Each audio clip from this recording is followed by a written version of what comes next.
యోగాతో బరువు తగ్గటం సులభం కేవలం 21 రోజుల్లో.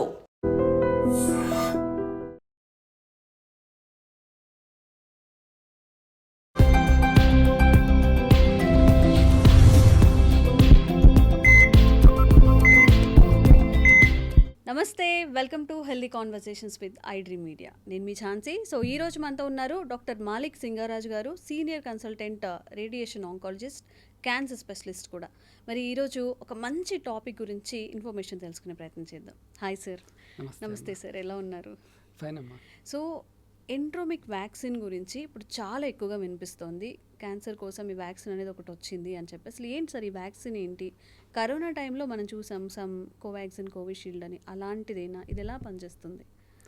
అవునమ్మా, లాస్ట్ ఫ్యూ డేస్ నుంచి, అంటే ఎప్పటి నుంచి అయితే రష్యన్ ప్రెసిడెంట్ అనౌన్స్ చేశారో ఈ వ్యాక్సిన్ గురించి, మొత్తం చాలా మంది దీని గురించి అడుగుతున్నారు, ఇదే మాట్లాడుతున్నారు ఎక్కువగా. ఈ వ్యాక్సిన్ ఎంటిరోమిక్స్ వ్యాక్సిన్ అంటారు. ఇది యాక్చువల్ రష్యాలో national medical research radiological centre వాళ్ళు తయారు చేశారు. ఓకే. ఇది బేసికలీ ఒక ఎంఆర్ఎన్ఏ వ్యాక్సిన్. ఇందాక మీరు అడిగినట్టు కోవిడ్ టైంలో వాడారా అంటే ఎగ్జాక్ట్ కోవిడ్ వ్యాక్సిన్ కాదు, కానీ similar type of mRNA vaccine అనమాట. ఓకే. ఇందులో 4 రకాల non pathogenic virus, non pathogenic అంటే హానికరం కాని వైరస్లతో కలిపి చేసిన వ్యాక్సిన్ ఇది. ఓకే. సో దీన్ని పర్సనలైజ్డ్ వ్యాక్సిన్ అని చెప్పుకోవడం జరుగుతుంది. అంటే ఇది ఎలా పనిచేస్తుందంటే 2 రకాలుగా పనిచేస్తుంది. ఒకటి, ఈ వ్యాక్సిన్కి ఆల్రెడీ ఏదైతే పర్టికులర్ క్యాన్సర్, అందుకే పర్సనలైజ్ ఎందుకన్నారంటే ప్రతి క్యాన్సర్కి సపరేట్ వ్యాక్సిన్ అవసరం పడుతుంది. సో ఏ క్యాన్సర్ని అయితే మనం టార్గెట్ చేస్తున్నామో ఆ క్యాన్సర్ జెనెటిక్ ప్రొఫైల్ని ఆ వ్యాక్సిన్కి ఇచ్చి సెన్సిటైజ్ చేస్తారు.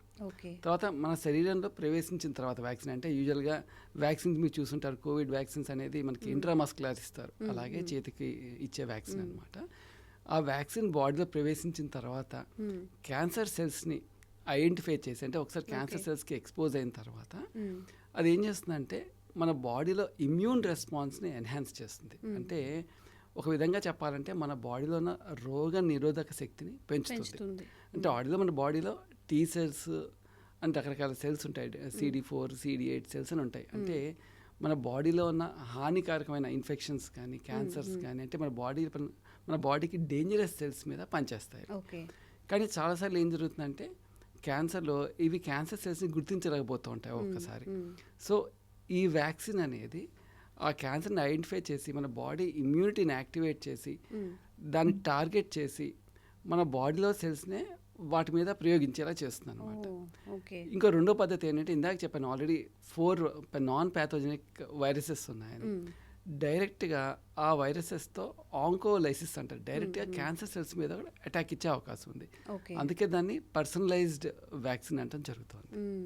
సార్, అసలు ఇప్పుడు క్యాన్సర్ స్టేజెస్లో ఏ స్టేజ్లో మరి ఏ వ్యాక్సిన్ వాళ్ళకి ఇవ్వడం జరుగుతుంది పేషెంట్స్కి? అంటే ఆల్రెడీ ఈ ట్రయల్లో వాళ్ళు కేవలం అడ్వాన్స్డ్ కోలోరెక్టల్ అంటే పెద్ద పేగుకు సంబంధించిన క్యాన్సర్ వాళ్ళకి మాత్రమే వాడటం జరిగింది. కానీ రాబోయే కాలంలో, అంటే ఒకవేళ ఈ ట్రయల్స్ కనుక సక్సెస్ అయ్యి ఇంకా ముందుకు వెళ్తే కనుక రాబోయే కాలంలో అన్ని స్టేజ్లు, అంటే సాధారణంగా ఒక వ్యాక్సిన్ కానీ ఒక డ్రగ్ కానీ ఫస్ట్ ట్రయల్ ఫేజ్లో ఉన్నప్పుడు సాధారణంగా అడ్వాన్స్ ఆర్ మెటాస్టాటిక్ అంటే స్టేజ్ 4 డిసీజ్ వాళ్ళతోనే స్టార్ట్ చేస్తారు.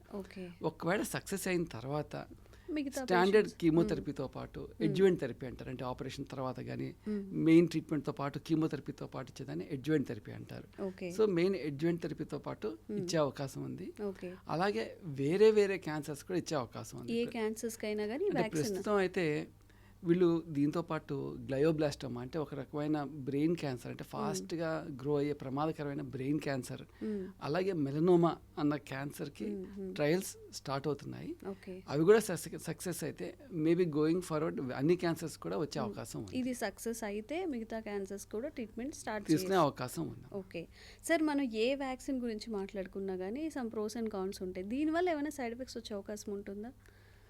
అంటే ఒకటమ్మా, డ్యూరింగ్ ద స్టడీ మామూలుగా ఇంజెక్షన్ సైట్లో పెయిన్, సాధారణంగా మన వ్యాక్సిన్కి వచ్చే ప్రాబ్లం ఏదైతే ఉంటుందో body pains, fever, chills, myalgia ఇట్లాంటివి తప్పించి మేజర్ సైడ్ ఎఫెక్ట్స్ లాంటివి అయితే ఏం కనపడలేదు. ఓకే. కానీ లాంగ్ టర్మ్ సైడ్ ఎఫెక్ట్స్ తెలియాలంటే ఇంకా కొంతకాలం వెయిట్ చేసి చూడాలి. ఓకే. సో ఇప్పుడు ఈ వ్యాక్సిన్ అనేది రెడీగా ఉందా పేషెంట్స్ వరకు వెళ్ళడానికి? అంటే ఇంకా ఏమన్నా పరిశోధనలు జరుగుతున్నాయా? ఇప్పుడు దీన్ని చెప్పాలంటే ఫేజ్ 1 వాళ్ళు క్లియర్గా చెప్పారు, ఫేజ్ 1లో సక్సెస్ అయింది అనేసి. సో ఇది జనాల్లో ఇంకా కంప్లీట్గా సరిగ్గా కన్వే కాలేదు. అంటే ఫేజ్ 1లో 100% సక్సెస్ అంటే ఇంకా రెడీ అయిపోయింది, అందరికీ ట్రీట్మెంట్కి ఇంకా రేపు ఎల్లుండిలో వచ్చేస్తుంది అన్న థాట్ ప్రాసెస్లో ఉన్నారు. ఏ డ్రగ్ కానీ వ్యాక్సిన్ కానీ అసలు మార్కెట్లోకి ఆర్ ఎండ్ యూజర్ దగ్గర రావాలంటే రకరకాల ఫేసెస్ ఆఫ్ ట్రయల్స్ ఉంటాయండి. ఫస్ట్ ప్రీ క్లినికల్ స్టడీ అంటే ఫస్ట్ యానిమల్ స్టడీస్ చేస్తారు, ఆ తర్వాత హ్యూమన్స్ మీద ట్రై చేస్తారు. హ్యూమన్స్ మీద చేసినప్పుడు ఫేజ్ 1 అంటే స్మాల్ కోహర్ట్, అంటే కోహర్ట్ కానీ వాలంటీర్స్ కానీ మన పేషెంట్స్ కానీ ఏదన్నా పదం వాడచ్చు. ఒక తక్కువ మంది వాలంటీర్స్తో మెయిన్ ఫేజ్ 1 అనేది సేఫ్టీ ప్రొఫైల్ చూస్తుంది. అంటే ఒక డ్రగ్ ఇస్తే how safe is the drug, ఎంత డోస్ వరకు ఇవ్వచ్చు. అంటే బేసిక్గా ఫేజ్ 1 అనేది మెయిన్లీ సేఫ్టీ, అంటే సైమల్టేనియస్గా డిసీజ్ రెస్పాన్స్ కూడా చూడటం జరుగుతుంది. కానీ బేసికలీ ఫేజ్ 1 అనేది సేఫ్టీ ప్రొఫైల్ చూస్తుంది. ఫేజ్ 1 తర్వాత నెక్స్ట్ ఫేజ్ 2 ఉంటుంది. ఫేజ్ 2లో డ్రగ్ ఎంత బాగా పనిచేస్తుంది, ఎక్స్పెక్టెడ్ రేంజ్లో పనిచేస్తుందా, డోస్ పెంచితే ఎలా ఉంది, తక్కువ డోస్ ఎట్లా ఉంది, అంటే బేసిక్గా ఎఫికసీ డ్రగ్ ఎంత బాగా పనిచేస్తుందన్న ట్రయల్స్ జరుగుతాయి. అందులో ఫేజ్ 1లో ఇందాక చెప్పినట్టుగా వీళ్ళు ఓన్లీ 48 వాలంటీర్స్ తీసుకున్నారు. సాధారణంగా ఫేజ్ 1 అనేది 30 to 100 వాలంటీర్స్ తీసుకుంటారు ఎప్పుడు కూడా. ఫేజ్ 2కి వచ్చేది ఆల్మోస్ట్ 100 to 300 వాలంటీర్స్ తీసుకుంటారు. అలాగే నెక్స్ట్ వచ్చేది ఫేజ్ 3.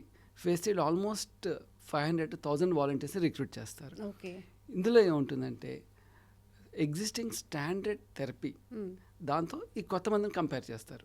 అంటే పేషెంట్స్ని డివైడ్ చేసి దీన్ని ర్యాండమైజ్గా డివైడ్ చేసి పేషెంట్స్ని స్టాండర్డ్ మందు ఎట్లా పనిచేస్తుంది, ఈ మందు ఎట్లా పనిచేస్తుంది, ఒక కంపారిటివ్ స్టడీ లాగా చేస్తారు. ఇదంతా ఈ సక్సెస్ఫుల్గా అయితే అప్పుడు రెగ్యులేటరీ అథారిటీస్ నుంచి అప్రూవల్స్ రావాలి. అంటే ఏ కంట్రీకి ఆ కంట్రీకి ఉంటాయి. ఇప్పుడు ఇంకా చెప్పాలంటే రష్యన్ మినిస్ట్రీ నుంచి ఇంకా అప్రూవల్ రాలేదు, ఇంకా అప్రూవల్ రావాల్సి ఉంది.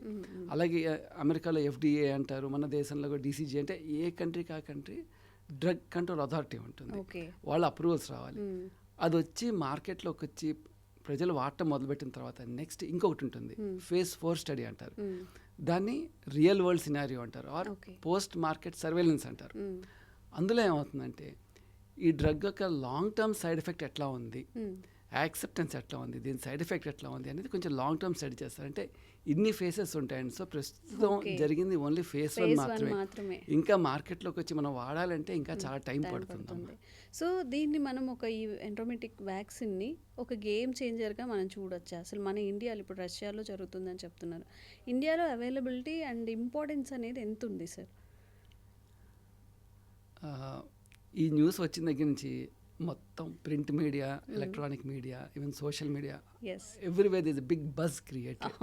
ఒక కొత్త మందు వచ్చింది, క్యాన్సర్ క్యూర్ వచ్చింది, కొత్త మందు కనిపెట్టేసరికి తిరుగులేని ఒక మందు కనిపెట్టారు, ఒక గేమ్ చేంజర్, మీరు అన్నట్టుగా గేమ్ చేంజర్ అని ఒక పదం నడుస్తోంది. దీంతోపాటు లాస్ట్ 2 days నుంచి ఇంకొక కొత్త వాదన కూడా వినపడుతుంది. న్యూస్ ఏంటంటే ఫార్మా కంపెనీలు మూతపడిపోతాయి, ఫార్మా కంపెనీ బాసులు వణికిపోతున్నారు, వాళ్ళ షేర్స్ కొలాప్స్ అవబోతున్నాయి, ఇలాంటి వార్తలు కూడా వస్తున్నాయి. అంటే ఒక విధంగా చెప్పాలంటే in the game of cancer cure ఇది one of the player. It's not, I can't call it game change. చాలా తొందరపాటు అవుతుంది, ఇది గేమ్ చేంజర్ అనుకోవటం చాలా తొందరపాటు అవుతుంది. It is one of the player. ఎందుకు అట్లా అంటున్నానంటే క్యాన్సర్ అనేది ఒక డైనమిక్ డిసీజ్. అంటే మీరు చూస్తే లాస్ట్ 20 years నుంచి మనం క్యాన్సర్ గురించి అంత ఎక్కువ స్టడీ చేస్తూ ఉంటే అంత డిఫరెంట్ పాత్వేస్ కనపడుతున్నాయి. క్యాన్సర్ అంటే ఒక పాత్వే కాదు, ఇంకో పాత్వే, అంటే it has its own intelligence. Different పాత్వేస్ని కనుక్కున్నాం క్యాన్సర్ గ్రో అవటానికి. సో అలాగే కొత్త డ్రగ్స్ కూడా కనుక్కున్నాం.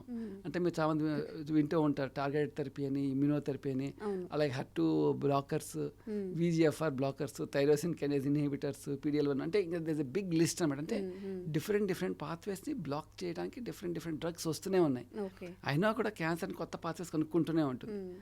అంటే ఒక విధంగా చెప్పాలంటే ఎగ్జిస్టింగ్ థెరపీకి సపోర్టివ్గా ఉంటుంది తప్ప ఇండిపెండెంట్గా స్టాండర్డ్ థెరపీని ఆపి ఇది ఒక్కటే ఆల్టర్నేటివ్ థెరపీ అని అనుకోవటం కుదరదు. ఓకే. అంటే ఇంకో విధంగా చెప్పాలంటే ఒక ఇమ్యూనో మాడ్యులేటర్గా చెప్పుకోవచ్చు. అంటే మన ఇమ్యూనిటీని బూస్ట్ చేస్తుంది కాబట్టి ఇమ్యూనో మాడ్యులేటర్గా చెప్పుకోవచ్చు. అలాగే ఇంకా దాని సైడ్ ఎఫెక్ట్స్ తెలియదు. ఇప్పుడు మీరు ఇందాక అడిగారు సార్ కోవిడ్లో వచ్చిన వ్యాక్సిన్ అని. ఇప్పుడు చూస్తే కోవిడ్ ఆల్మోస్ట్ 2020లో వచ్చింది. ఇప్పుడు చాలామంది అంటున్నారు డెత్స్కి కోవిడ్ కారణం అవుతుంది, బ్రెయిన్లో డీజనరేటివ్ డిసీజెస్కి కోవిడ్ అంటున్నారు, అట్లాగే హార్ట్ కండిషన్స్కి, ఇలా చాలా కండిషన్స్కి కోవిడ్ వ్యాక్సిన్ కారణం అంటున్నారు. సో ఇది కూడా వెయిట్ చేసి చూడాలి ఇంకా ఎంతకాలం పడుతుంది, దీని సైడ్ ఎఫెక్ట్స్ ఎట్లా ఉన్నాయి కొంచెం లాంగ్ టర్మ్ చూడాలి. సో ఇది కాకుండా కేవలం ఒక గ్లోబల్ విషయానికి వస్తే ఇది కేవలం రష్యన్లో తయారు చేసిన వ్యాక్సిన్కి ఇమీడియట్గా మన కంట్రీలో వాడచ్చా అంటే అది ఒక క్వశ్చన్ మార్కే. ఎందుకంటే ఇలాంటి వ్యాక్సిన్ వాడేటప్పుడు సాధారణంగా మల్టీ సెంట్రిక్ ట్రయల్స్ అని చేస్తారంటే డిఫరెంట్ గ్రూప్ ఆఫ్ పాపులేషన్కి, అంటే ఆఫ్రికన్స్కి అంటే వాళ్ళ జెనెటిక్ మేకప్ వేరేగా ఉంటుంది, ఏషియన్ జెనెటిక్ మేకప్ వేరేగా ఉంటుంది, యూరోపియన్స్కి వేరేగా ఉంటుంది. సో మల్టీ సెంట్రిక్ ట్రయల్స్ అనేవి అవసరం. ఇవన్నీ చేసిన తర్వాత మొత్తం గ్లోబల్ కన్సెన్సస్ అవసరం. అంటే పీర్ రివ్యూ అంటారు అనమాట. మొత్తం డిఫరెంట్ చోట్ల డేటా మొత్తం కలెక్ట్ చేసి పీర్ రివ్యూ డేటా అంటారు. ఆ డేటా అంతా వచ్చిన తర్వాత అప్పుడు మనం నిజంగా గ్లోబల్ లెవెల్లో దీన్ని వాడటం జరుగుతూ ఉంటుంది. ఇవన్నీ డెఫినెట్లీ మనకి అప్రూవల్స్ కూడా రావాలమ్మా. So process is not short, it's a long process, it's not a short process. అలాగే ఇది కంప్లీట్గా అన్ని ట్రీట్మెంట్స్ని ఆపేసి ఆల్టర్నేటివ్ థెరపీ కాదు, ఖచ్చితంగా ఎగ్జిస్టింగ్ థెరపీకి సపోర్టివ్గా ఉంటుంది. ఓకే. సో మీరు అన్నట్టు ఫస్ట్ స్టేజ్లో ఉంది కాబట్టి ఇంకా చాలా స్టేజెస్ దాటాలి, అది ఎలాంటి సైడ్ ఎఫెక్ట్స్ లేవని, లేదా మీరు చెప్పినట్టు ఆ 4th స్టేజ్లో ఉన్న వాళ్ళకి ట్రీట్మెంట్ ఇచ్చిన తర్వాత వాళ్ళని బట్టి మన దాకా రావాలి, కొంచెం టైం పడుతుంది, 1.5 to 2 years టైం పడుతుంది. ఎస్. సో ఇప్పుడు రష్యా నుండి ఇండియా వరకు ఎప్పుడు వస్తుంది, మనకి ఎలా యూజ్ అవుతుంది సార్ ఈ వ్యాక్సిన్ అనేది?